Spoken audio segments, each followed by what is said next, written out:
hey, I'm going to pay whatever the out-of-pocket price is. So instead of it being $2,100 for you with insurance, it might be $1,200 without insurance. Does Medicare cover dental and vision for my seniors? Henry Mason, CEO of Precious Hospice. You all are asking me about Medicare coverage. Medicare does not cover dental or vision routine visits in most states. Now, let me tell you what you can do, particularly with dental, because I know this is very important to a lot of my seniors. When you go to the dentist, ask them, hey, ask them. And we had Dr. Bridget White on the podcast a few months ago, and she said, look at how much it's actually going to cost you to get the procedure done. If you go twice a year, if it's $200 for a cleaning, that's $400 versus you pay $40 a month, that's $480. Now, even if you needed a root canal or something like that, you still would have a bill associated with that in most cases.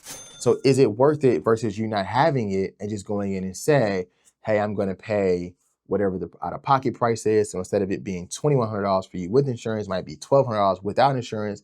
And they'll actually allow you to pay that a lot of times over an entire year. Phenomenal plan that dentists do offer. Now, the dental business is very different than the health insurance business. Let me be very clear with you about that. But I love this. It's especially with my seniors.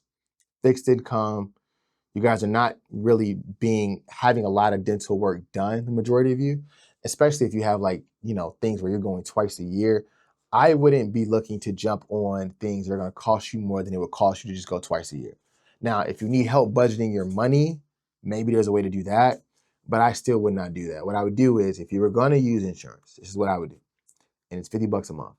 Take the $50 a month, go to your bank and say, hey, I want to put this into a account and just put it in there. At the end of the year, you have $600 and you do whatever with that you want to do. And if you need to use that for your dental, then you use that for that.